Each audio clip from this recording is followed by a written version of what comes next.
ladies and gentlemen, please put your hands together for Keith Lowell Jensen. Hello, this is Keith Lowell Jensen. I'm Max. And Max. And I'm exhausted. I've been on tour. I've got a clip for you today from Portland, Oregon. And it's a story of Max and her tadpoles. Hippity Hoppity, rest in peace. Yeah, it's a hippity hoppity. Enjoy. Now you tell the story. We have tadpoles at home right now, and the tadpoles didn't get a name because there's a lot of them, and they all look the same. And I know that's terrible, but one of them was an early bloomer, and it got its back legs, and then it got its front legs, and then it has just a nub of a tail, and then it climbs up on a rock. And Max goes, oh, it's a froglet. It's not a tadpole, it's a froglet, and its name is Hippity Hoppity. It's Hippity Hoppity. So now it has a name. And once you name something, it's a pet. And this pet crawled a little further up the rock and keeled over and died. Yeah, she had a pet for 2 minutes. She named it, fell in love, and it died. And tears are streaming down her face. She's like, what happened to Hippity Hoppity? And I'm like, I'm sorry, honey. And we sat down.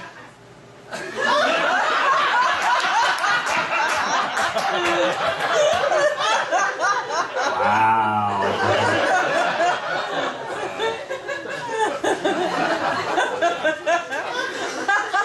Just looking to see who saw. They all saw.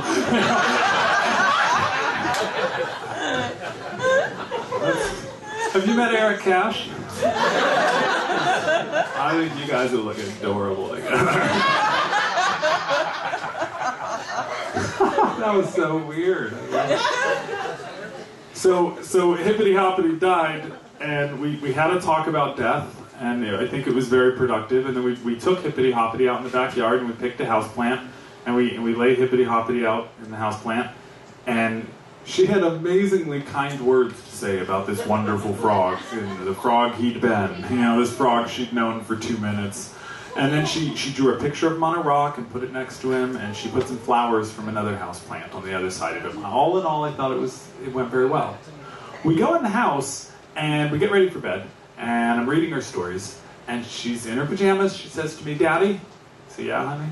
She says, you know that guy that said, Lazarus, come forth? And she knows about Lazarus because I had a newt that was almost dead, and I nursed it back to health. Very amphibian heavy, her education. And I named the newt Lazarus because it brought it back from the dead. So then I told her the story of Lazarus. I love that she knows about the newt named Lazarus, but Jesus is that guy. You know that guy? I said, yeah, you mean Jesus? She's like, yeah, that dude. So he said, Lazarus, come forth, and Lazarus came back, and I said, yeah. And she said, how did that work? And I said, because he was magic. And she said, well, how come we didn't try that with Hippity Hoppity? And I was like, because it's not real, honey. It's pretend. It's just a story, like you read the Greek mythology, you know? Like, you can't really just show Medusa a mirror. She fucking kills you no matter what. It's pretend. And she says, well, we should have at least tried it. And I was like, well, okay.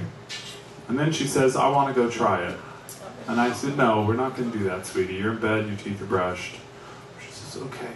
Her bottom lip quivers a little. And then I realize, fuck me.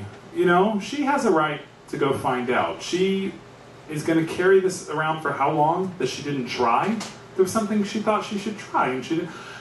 Get up, she gets out of bed, we walk out to the backyard.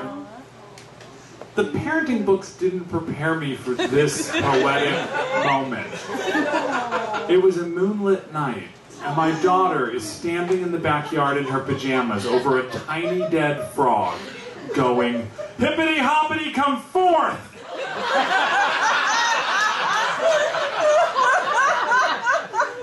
Hippity Hoppity, come forth! Really giving it her all, passionate, tears are starting to well up. And I'm watching and I'm like, I don't know how long to let this go on, and after the third time, I went over to comfort her and I said, see, sweetie, it's death is final. And then the frog's back legs started kicking a little bit. and I ran over and I fucking smashed it.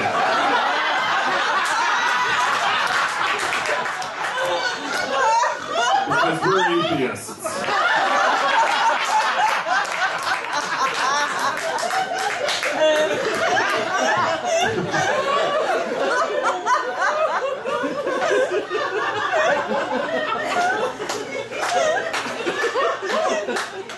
I feel it necessary to tell you that the frog didn't really move for a couple of reasons.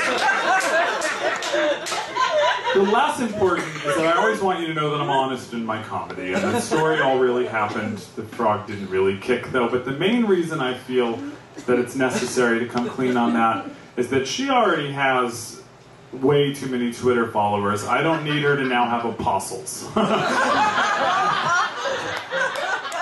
Did you hear about Max the Tiger and the Frog? Yeah, brought it back. One-way bus ticket to Sacramento, please. Okay, we're still on tour. You can go to specialsnowflaketour.com to see if we're coming to a town near you. We keep adding dates to it, but we are in Denver, Colorado next Friday and Saturday, June 5th and 6th. Very excited. My first trip to Denver, though I get played on comedy radio there pretty regularly. So hopefully some people come out and see us. And please consider sponsoring these videos on Patreon, which will allow me to make more of them. Want to say goodbye? Goodbye.